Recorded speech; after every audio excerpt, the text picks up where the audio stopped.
बिस्मिल्लाहिर्रहमानिर्रहीम अस्सलाम वालेकुम वेलकम टू डेक्समी। मेरा नाम है रियाज नदीम। आज हमने बात करनी है पैराग्राफ के ऊपर। आप सीएसएस का ऐसे लिख रहे हो, पीएमएस का ऐसे लिख रहे हो, ग्रेजुएशन का पेपर लिख रहे हो या कोई भी एग्जाम कोई एकेडमिक पैराग्राफ लिख रहे हो, आपने पैराग्राफ की जो साख्त है, जो स्ट्रक्चर है, उसको समझना है।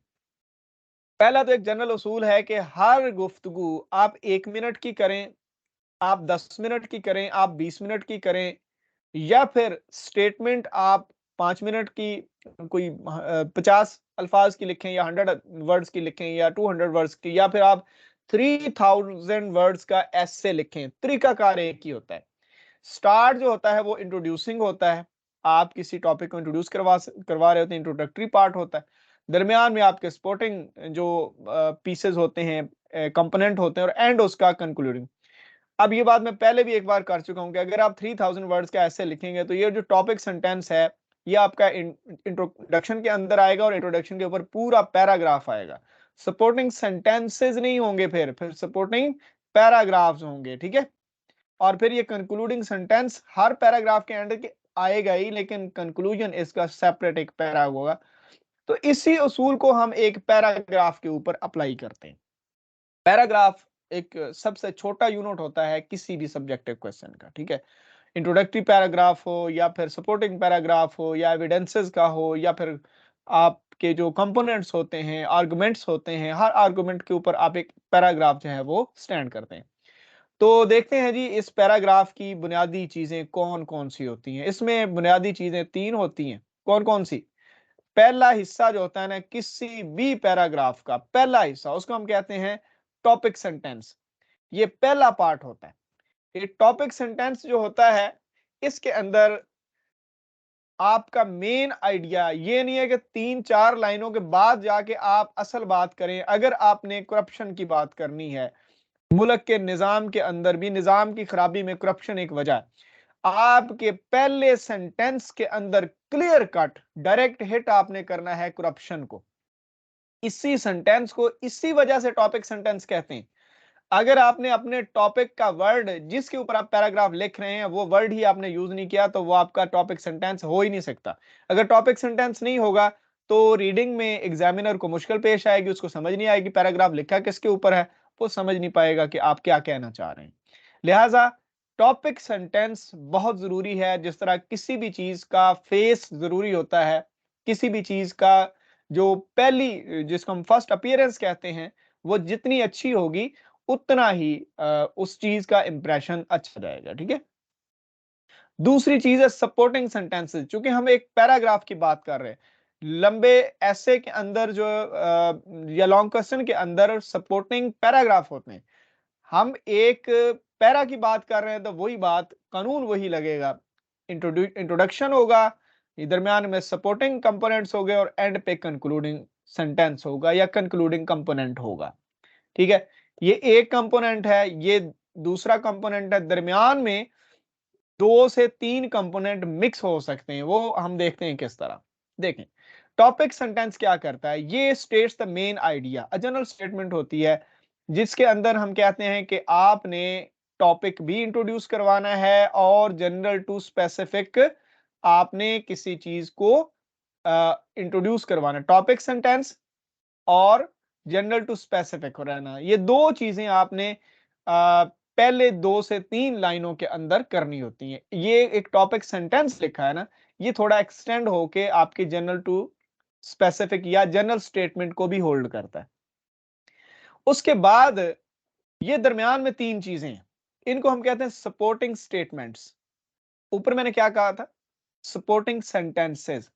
तो ठीक है, ये 3 चीजें हैं इसके अंदर। पहली चीज जो आपने जनरल स्टेटमेंट दी है, अगर आप मुल्क की हालात की बात कर रहे हैं कि हमारे यहाँ गवर्नेंस के क्राइसिस हैं, तो गवर्नेंस के क्राइसिस की थोड़ी सी आप एक्सप्लेनेशन देंगे कि जी हालात जो हैं वो खराब हैं, थोड़ी सी काजेज का भी आपने जिक्र करना है, और वो जो हालात खराब हैं उनको आपने थोड़ा सा लिंक करना है, ठीक है।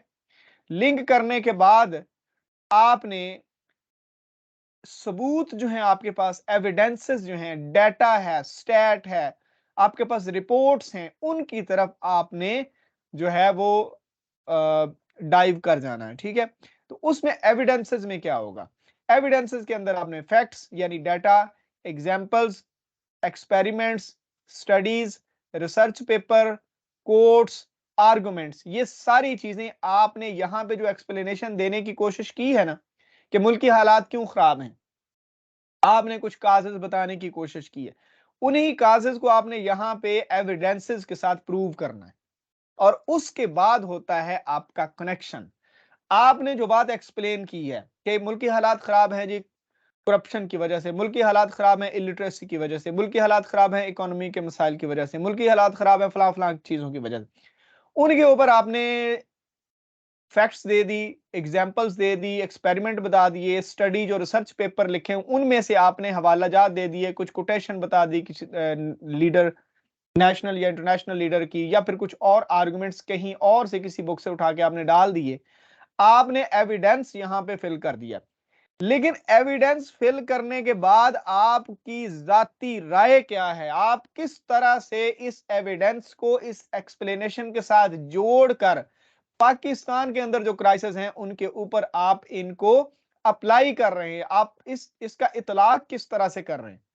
इसमें क्या होता है, एक्सप्लेन, ये वाला कमेंट जो है ये एक्सप्लेन करता है कि आपका पॉइंट, आपकी जो सपोर्ट या जो आप डेवलप कर रहे हैं एविडेंस, ये किस तरह से, किस हिसाब से, किस रिलेशन से आपकी इस गुफ्तगू को, या ऊपर वाली जो एक्सप्लेनेशन है, या ऊपर वाला जो टॉपिक सेंटेंस है, या फिर ये जो आपने बात का आगाज किया था करप्शन के ऊपर आप पैराग्राफ लिख रहे थे, तो आपकी इन सारी बातों को किस तरह से, ये वाला आपका जाती कमेंट होता है, ये किसी का उठाया हुआ लगाना नहीं होता, आपने खुद प्रूव करना होता है और एक अप्रोप्रिएट वे में प्रूव करना होता है कि ये वाली एग्जांपल इस तरह से प्रूव करती है कि हमारे यहाँ करप्शन भी एक मसला है पाकिस्तान के मसाइल के खराब होने के अंदर, रीजन है, ठीक है, फैक्टर की अगर हम बात करें।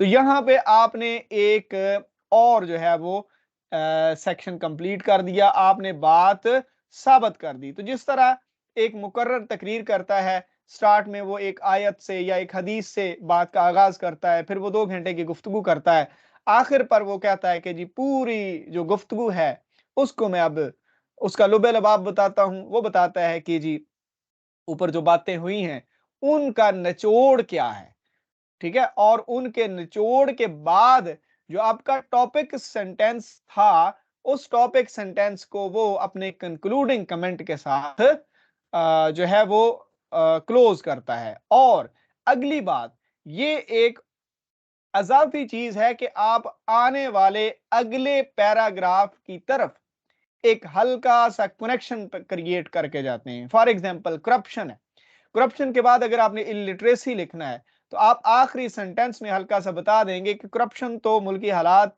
के मसाइल के अंदर एक मसला है, लेकिन इसके साथ साथ कुछ और मसाइल भी हैं। फॉर एग्जाम्पल, या एग्जाम्पल अगर नहीं लिखना चाहते तो और मसाइल भी हैं, लाइक, ठीक है, इलिटरेसी का वर्ड आप ना लिखें, लैक ऑफ प्रॉपर इंफॉर्मेशन लिख लें, ठीक है, etcetera, lack of information and, और कोई और वर्ड कोई मुनासिब जो मिलता है वो लिख लें। लेकिन डायरेक्टली अगर अगला पैरा आपका इलिटरेसी के ऊपर है तो इलिटरेसी का वर्ड यहां पे नहीं आना चाहिए, उसका कनेक्शन आना है, ठीक है। एंडोर्समेंट के अंदर आपने जब इसको क्लोज करना है, आपने अपने आर्गुमेंट को साबित कर दिया, अगला पैराग्राफ आप किसके ऊपर लेके आना चाह रहे हैं उसके ऊपर आपने हल्का सा एक टच देना यहां पे, इसका वहां पे कनेक्शन। कुछ लोग इसको डिनाई भी करते हैं, लेकिन एकेडमिक राइटिंग के अंदर आपने हल्का सा लिंक अगले पैराग्राफ का देना जरूर होता है। तो ये है जी आपके किसी भी किस्म के पैराग्राफ का स्ट्रक्चर। उम्मीद है इसके बाद आपको पैराग्राफ लिखने में, पैराग्राफ को समझने में, या फिर कहीं से लिखा हुआ पैराग्राफ उसको एनालाइज करने में कि कौन सा अखबार या न्यूज़पेपर जो है या कौन सा जर्नल जो है उसकी राइटिंग जो है आपकी एकेडमिक राइटिंग के करीब तरीन है, वहां से आप आइडियाज ले सकते हैं, वहां से आप हेल्प ले सकते हैं, हेल्पिंग मटेरियल आप उठा सकते हैं। लेकिन कॉपी पेस्ट से हमेशा आपने बचना है, ये मेरा हर बार आपको यही मशवरा होता है। तो ये था जी आज का पैराग्राफ का स्ट्रक्चर आपके लिए। ये बहुत सारे लोगों ने पूछा हुआ भी था, तो मैंने सोचा कि इसके ऊपर मैं एक वीडियो बना देता हूँ। तो ठीक है जी, अपना ख्याल रखना है। डट के पढ़ना है, अपने प्यारों का भी ख्याल रखना है। मुझे और मेरी टीम को दुआओं में याद रखना है। अल्लाह हाफ़िज़।